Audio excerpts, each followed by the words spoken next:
산속의 한 외딴 마을에 대장장이와 목수라는 두 어린 시절 친구가 살고 있었습니다.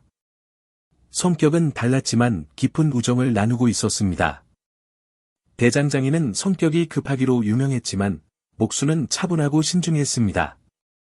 어느 날 작업의 품질에 대한 논쟁이 격해졌습니다. 대장장이는 분노의 폭발 속에서 목수를 무능하다고 비난하며 새로 지은 건물을 부숴버렸습니다. 놀라움과 상처를 받은 목수는 보복하지 않았습니다. 대장장이의 분노는 가라앉지 않았고 오히려 그는 더욱 고립되어 분노를 키워갔습니다. 시간이 흐르면서 죄책감이 대장장이를 갉아먹기 시작했습니다. 그는 그 감정을 무시하려 했지만 망치를 두드릴 때마다 그의 부당함을 상기시키는 소리가 났습니다.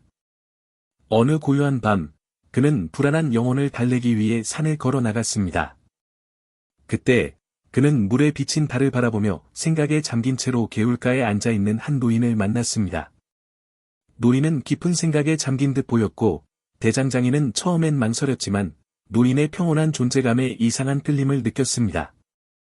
말없이 그는 노인 옆에 앉았고 그 만남이 우연이 아님을 느꼈습니다. 몇 분간의 묵상 후 노인은 부드럽고 지혜로운 목소리로 말했습니다. 젊은이, 내 마음에 무거운 짐이 있구나. 내 눈에서 내적인 폭풍의 반영을 봅니다. 원한다면 무엇이 너를 괴롭히는지 말해보거라. 대장장이는 토로할 필요성에 굴복하여 목수와의 다툼에서부터 그를 갉아먹던 죄책감까지 모든 이야기를 털어놓았습니다. 노인은 방해하지 않고 때때로 고개를 끄덕이며 참을성 있게 들었습니다. 대장장이가 이야기를 마쳤을 때 노인은 한 이야기를 들려주기 시작했습니다. 노인은 강력한 왕이 분노의 발작 중에 무고한 하인을 처형한 이야기를 했습니다.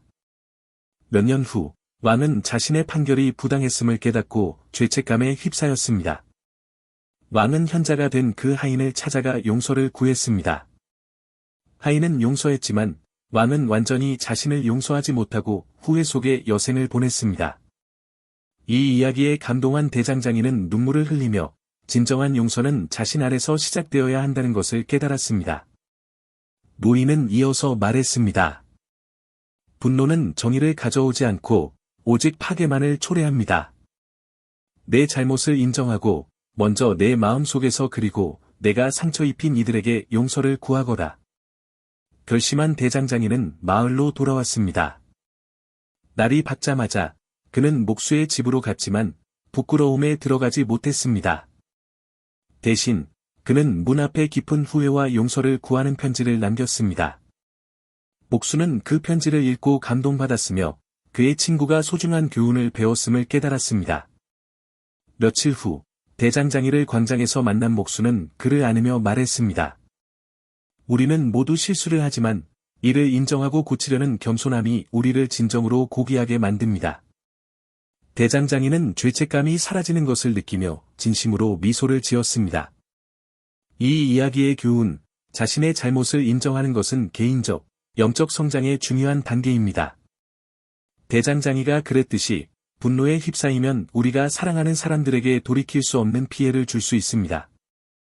진정한 지혜는 우리의 잘못을 인정하고 이를 고치려는 데 있습니다. 용서를 구하는 겸손함은 성숙의 표시입니다. 노인이 대장장이에게 가르쳐 준 것처럼 우리의 잘못을 숨기는 것은 고통과 불의를 연장할 뿐입니다. 우리의 실수를 고백하고 화해를 추구하는 것은 우리를 죄책감에서 해방시키고 우리가 상처 준 사람들과 더 가까워지게 합니다. 잠언 28장 13절의 말씀을 기억하십시오.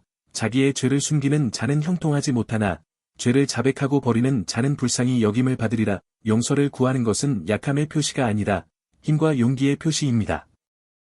이는 진리와 우리의 관계의 안녕에 대한 우리의 헌신을 보여주는 행위입니다. 그러므로 당신이 실수를 저지른 상황에 직면할 때 이를 인정할 용기를 가지십시오. 아무런 대가를 기대하지 않고 진심으로 용서를 구하십시오. 그렇게 하면 당신은 마음의 짐을 덜고 신뢰와 상호 존중의 견고한 기반을 쌓을 것입니다. 이를 깊이 생각해 보십시오. 이 이야기에서 보셨듯이 우리의 잘못을 인정하고 용서를 구하는 것은 우리의 성장과 관계에 있어 매우 중요한 부분입니다. 이러한 교훈이 여러분에게도 영감을 주었기를 바랍니다. 만약 이 이야기가 마음에 드셨다면 좋아요 버튼을 눌러주시고 여러분의 생각과 감상을 댓글로 남겨주세요. 그리고 앞으로도 더 많은 이야기와 교훈을 놓치지 않으려면 채널을 구독해 주시길 바랍니다. 여러분의 참여와 지지는 저희에게 큰 힘이 됩니다. 감사합니다.